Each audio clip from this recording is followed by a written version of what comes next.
Raphaël Moretti n'aimait pas les surprises.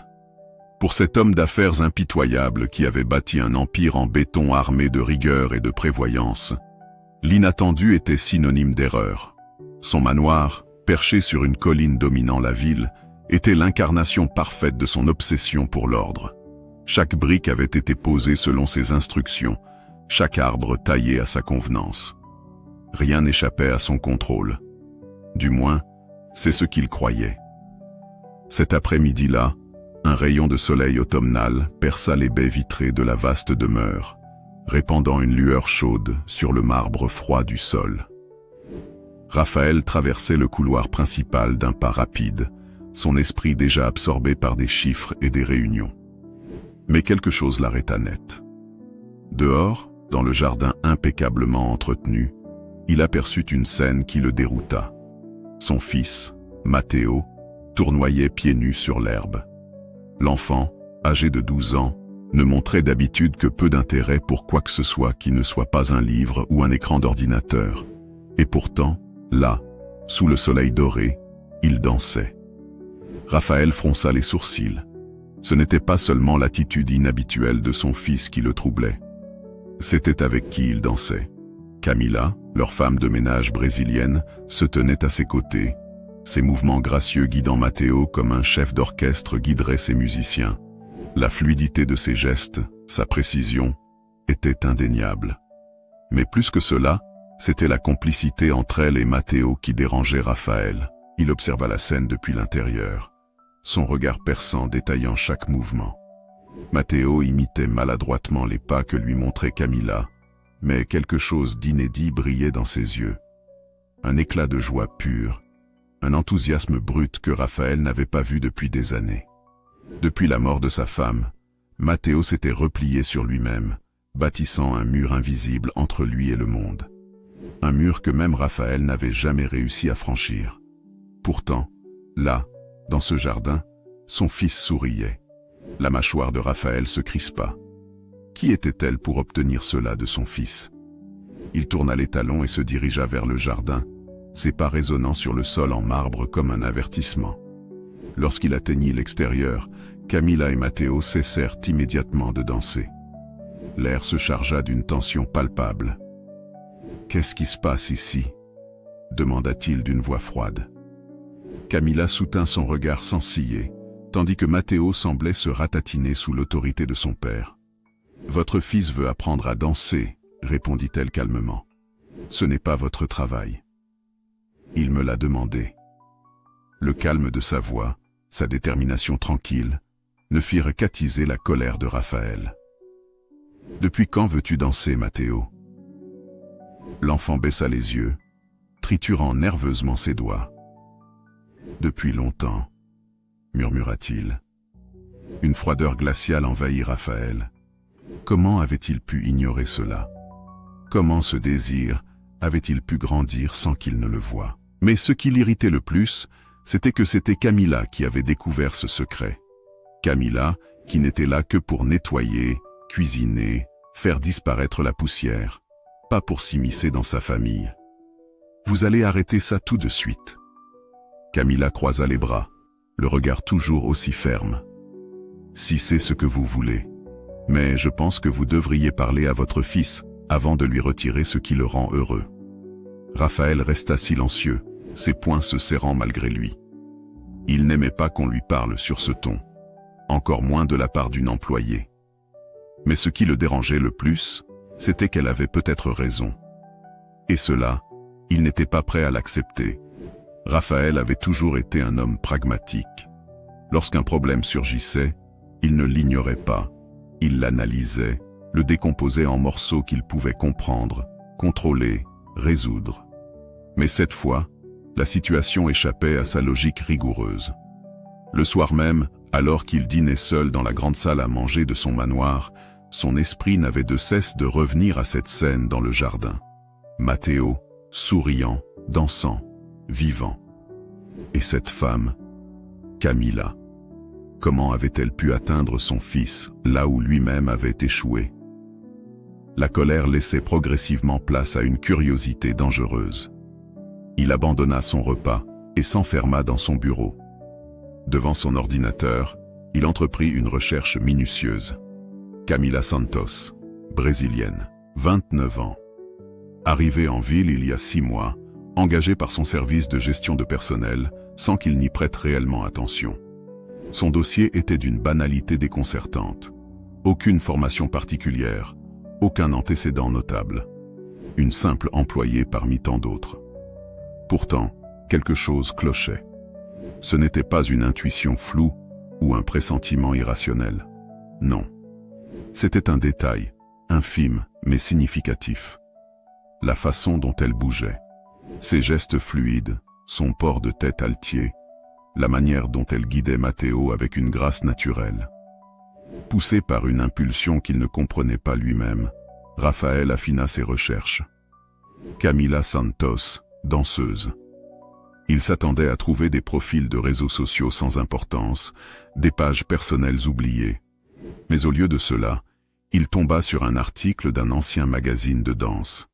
La promesse oubliée du ballet. Son regard se figea.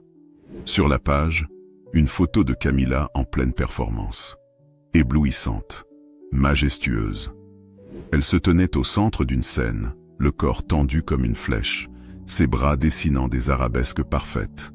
Son regard perçant transperçait l'objectif, comme si elle défiait le monde entier. L'article relatait l'ascension fulgurante d'une jeune prodige brésilienne, une étoile montante du ballet acclamée pour son talent hors du commun, capable d'exprimer avec son corps des émotions que les mots ne pouvaient capturer. Puis, du jour au lendemain, elle avait disparu. Raphaël parcourut l'article avec une intensité dévorante. Aucun scandale, aucune explication. Simplement un retrait soudain de la scène artistique. Les spéculations allaient bon train. Dépression, accident, perte de motivation. Mais aucune vérité tangible. Le mystère s'épaississait. Et maintenant, cette femme balayait ses couloirs, nettoyait ses meubles, cuisinait ses repas, et apprenait à danser à son fils. Pourquoi? Pourquoi cette femme avait-elle échangé les projecteurs des plus grandes scènes pour une vie effacée d'employée de maison? Pour la première fois depuis longtemps, Raphaël se sentit dépassé. Et cette sensation, il la détestait plus que tout. Le lendemain matin, alors que la lumière naissante filtrait à travers les épais rideaux de son bureau, il prit une décision. S'il voulait comprendre ce qui se passait, il allait devoir confronter Camila. La vérité ne lui échapperait pas. Raphaël était un homme d'action. Lorsque quelque chose le troublait, il le traquait jusqu'à ce que la vérité se révèle. Ce matin-là, il n'était pas question de fuir. Il voulait comprendre. Non, il devait comprendre. Il trouva Camila dans la cuisine, essuyant méthodiquement la vaisselle. L'odeur du café frais flottait dans l'air, mais il n'y prêta pas attention. Son regard acéré fixé sur la jeune femme, il s'avança d'un pas assuré. « J'ai besoin de vous parler. » Sa voix, d'ordinaire froide mais maîtrisée, portait une dureté inhabituelle. Camila releva les yeux, son expression impassible. « Je vous écoute. » Raphaël sortit son téléphone et ouvrit l'article qu'il avait découvert la veille. Il le déposa sur le comptoir, l'écran lumineux braqué vers Camila. Le visage de la jeune femme se figea une fraction de seconde. Juste une fraction de seconde, mais cela suffit à Raphaël pour comprendre qu'il avait touché juste. « Vous voulez m'expliquer ça ?» demanda-t-il, la voix tendue comme une corde prête à rompre. Camila ne répondit pas immédiatement. Son regard s'attarda sur la photo d'elle-même, sur cette image d'un passé qu'elle avait tenté d'oublier. Puis, elle poussa un léger soupir et lui rendit son téléphone. « Vous m'avez recherché. Je n'aime pas les secrets. » Ce n'est pas un secret, simplement une partie de ma vie que j'ai laissée derrière moi. « Pourquoi ?» Elle détourna le regard, les mains jointes devant elle comme pour trouver une contenance. « Parce que j'ai tout perdu. » Le ton de sa voix n'avait rien d'une plainte. C'était une vérité nue, exposée sans la moindre trace de pitié pour elle-même. Raphaël resta silencieux, sa curiosité attisée par l'ombre qui passait dans les yeux de Camila. « J'avais un partenaire, André, » reprit-elle d'une voix plus basse. « Nous dansions ensemble depuis l'enfance. Il était mon fiancé, mon autre moitié, sur scène comme dans la vie. Son regard s'était perdu quelque part au-delà des murs du manoir, dans un passé douloureux. Un jour, avant notre plus grande représentation, il a été renversé par une voiture. Il est mort, sur le coup. Raphaël sentit un poids invisible s'installer dans sa poitrine. Il s'attendait à une histoire compliquée, mais pas à une tragédie de cette ampleur. Après ça, la scène est devenue vide. La musique n'avait plus de sens. Danser sans lui, c'était... Elle chercha ses mots, ses doigts tremblant légèrement. C'était comme trahir ce que nous avions construit ensemble. Alors j'ai quitté ce monde. J'ai pris la première porte de sortie qui se présentait. Un silence pesant s'installa. Raphaël sentait son esprit essayer de donner un sens à ce qu'il venait d'apprendre. Pourquoi Matteo? Pourquoi lui enseigner à danser? Camilla baissa la tête avant de répondre. Parce qu'il me rappelle celle que j'étais avant que tout s'effondre. Quelqu'un qui a besoin d'exprimer ce qu'il ressent, mais qui ne sait pas comment. Et vous pensez que la danse est la solution? Je pense que c'est un moyen. Pas forcément le seul, mais celui qui fonctionne pour lui. Raphaël croisa les bras, cherchant à masquer la gêne qui l'envahissait. Il ne s'attendait pas à une confession aussi brutale, aussi sincère. Cela le déstabilisait plus qu'il ne voulait l'admettre. Matteo veut apprendre, mais si vous vous impliquez dans sa vie, vous devez me promettre une chose, que vous n'allez pas le décevoir. Camilla planta ses yeux dans les siens, son regard empreint d'une détermination farouche. Si j'avais voulu abandonner, je l'aurais déjà fait. Leurs regards se défièrent un instant, chacun essayant de jauger l'autre. Puis Raphaël hocha lentement la tête. Il n'aimait pas cette situation. Mais quelque part, une petite voix lui soufflait qu'il devait lui donner une chance. Ne serait-ce que pour comprendre ce qui avait changé chez son fils. Et pourquoi cela le troublait autant. Les jours qui suivirent furent étranges pour Raphaël. Lui qui contrôlait chaque aspect de son existence, se retrouvait soudainement confronté à une force qu'il n'avait pas prévue. Le changement. Ce n'était pas seulement Camilla qui bouleversait sa vie. C'était son propre fils. Depuis l'accord tacite qu'ils avaient conclu, Matteo passait de plus en plus de temps à danser. D'abord en cachette, puis avec l'approbation résignée de Raphaël. Bien sûr, l'homme d'affaires ne comprenait pas l'intérêt de cette activité, mais il ne pouvait nier l'évidence. Matteo était plus heureux, plus vivant. Un matin, alors que Raphaël sirotait son café devant son ordinateur, il aperçut Matteo traverser le jardin à pas précipités, son regard fixé sur quelque chose d'invisible. Curieux, il se leva et suivit discrètement l'enfant. Dans l'ancienne salle de bal du manoir, celle qui n'avait pas servi depuis des années, il découvrit son fils. Matteo se tenait au centre de la pièce, face à un miroir terni par le temps. Ses pieds glissaient maladroitement sur le parquet, tentant de reproduire des mouvements qu'il avait sûrement vus quelque part. Et il y avait Camilla, assise sur une chaise, l'observant avec une patience infinie. « Non, Matteo, » dit-elle doucement.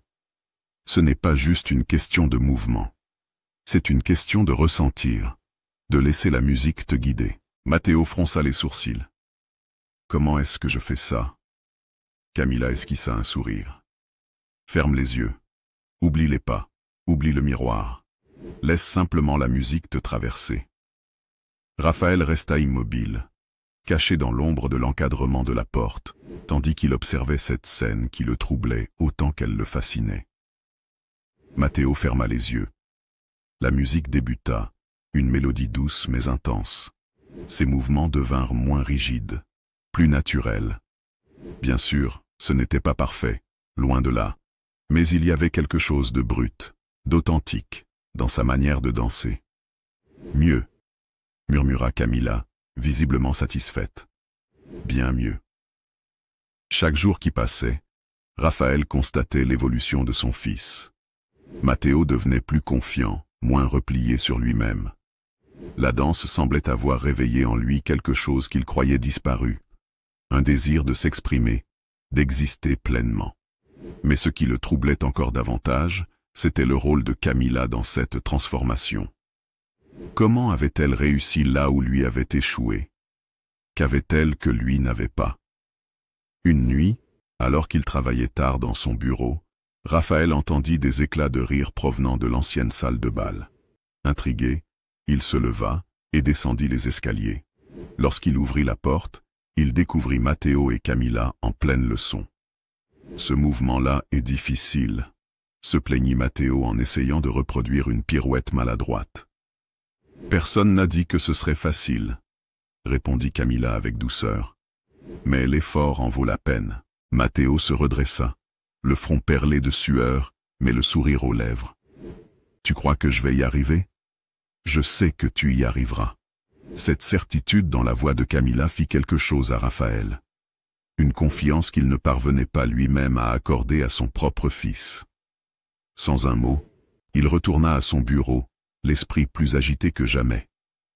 Ce soir-là, il comprit qu'il n'avait pas simplement affaire à une femme de ménage douée pour la danse.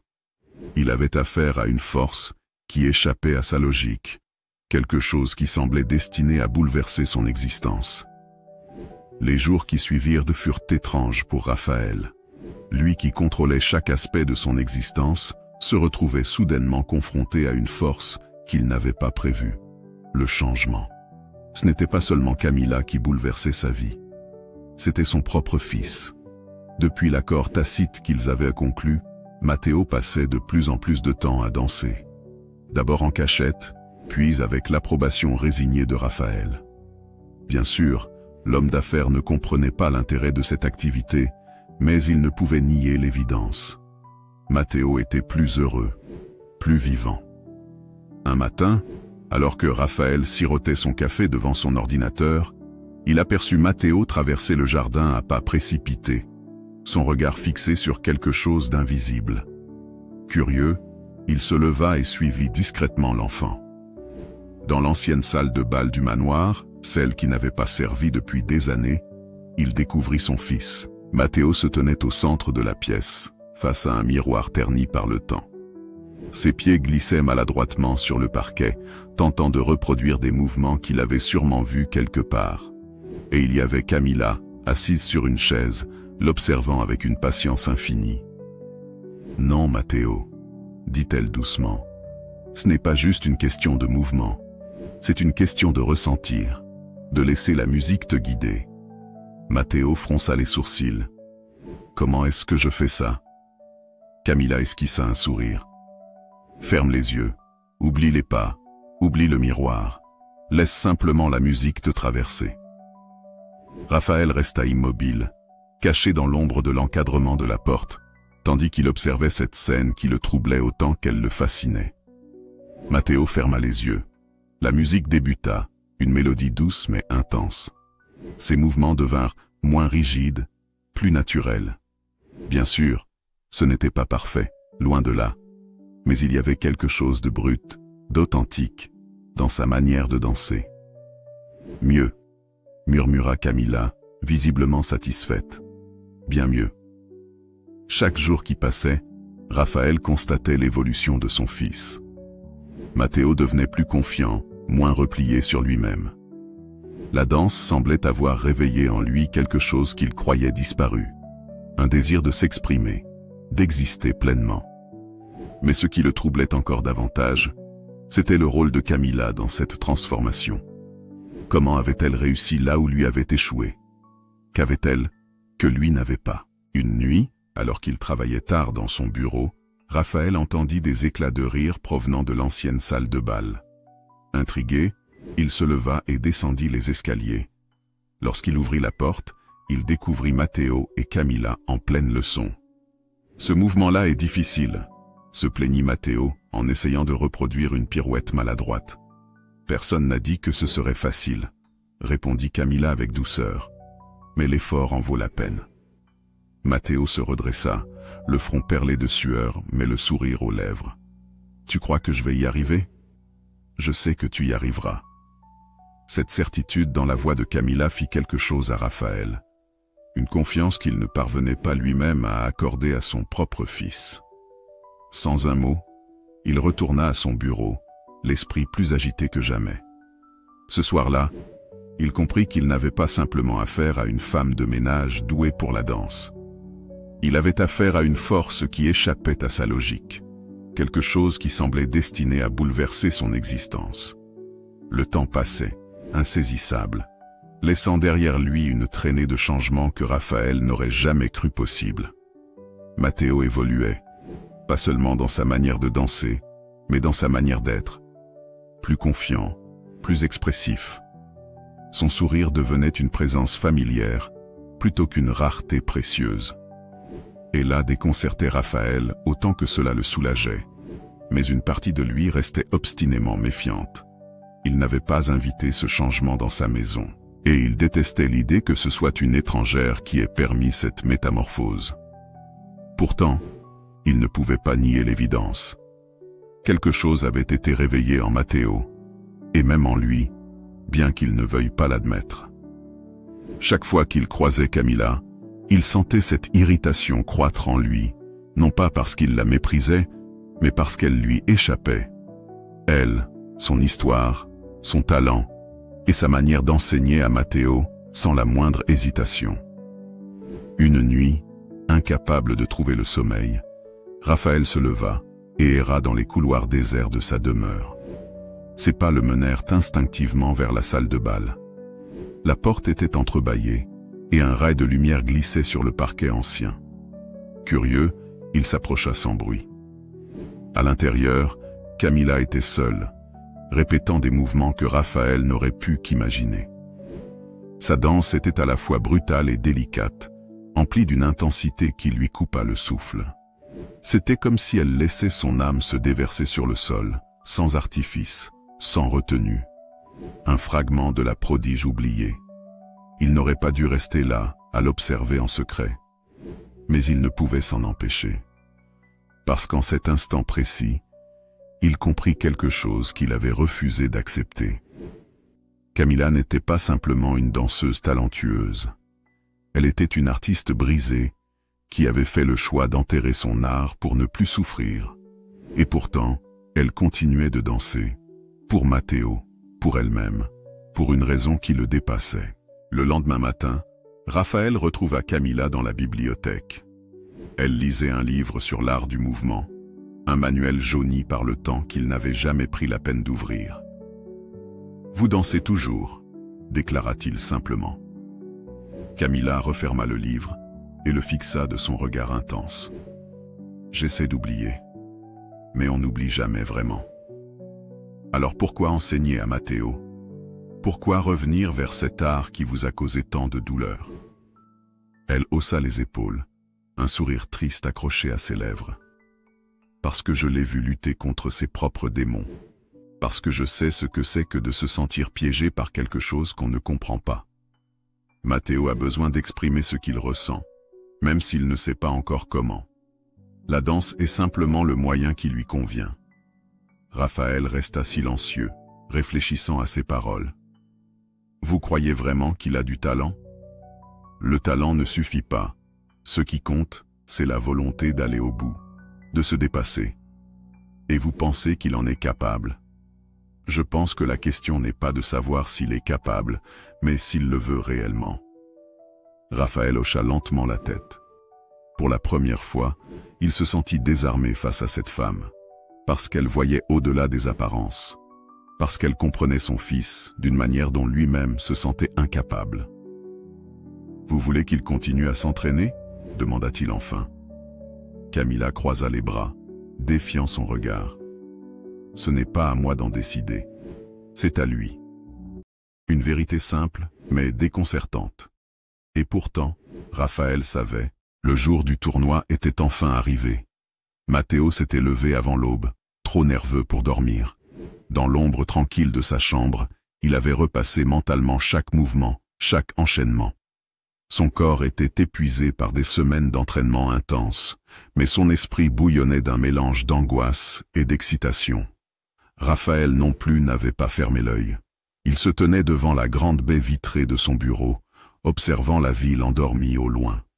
Pendant longtemps, il s'était opposé à cette idée de compétition, persuadé que son fils n'y trouverait que déception et frustration. Mais désormais, il n'était plus certain de rien. Camilla avait raison. Matteo avait besoin de cela. Besoin d'affronter ses propres peurs, de prouver quelque chose à lui-même et non au monde entier. Et si cela devait passer par la danse, alors Raphaël devait l'accepter. Mais cela ne l'empêchait pas d'avoir peur. Peur que Matteo échoue.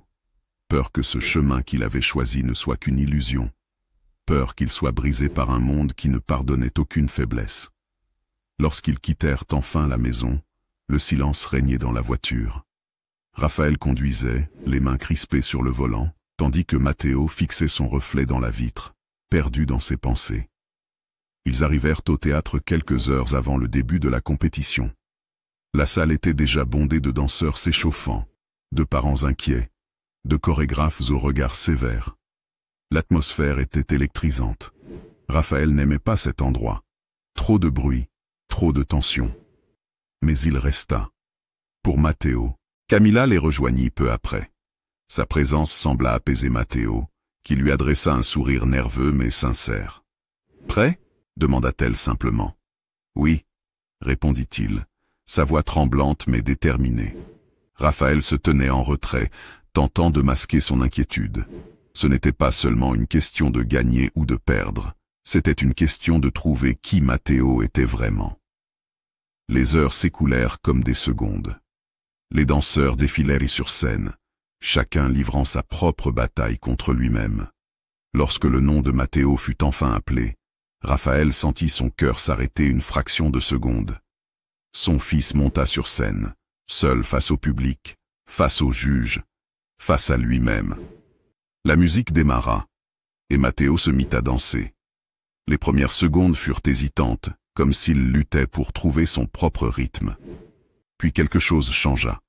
Son corps se libéra, sa gestuelle s'affina, son expression devint authentique. Il n'exécutait pas seulement des mouvements appris par cœur. Il racontait une histoire, la sienne. Raphaël sentit son souffle se bloquer. Il n'avait jamais vu Matteo ainsi. Ce n'était pas un enfant qui imitait des gestes.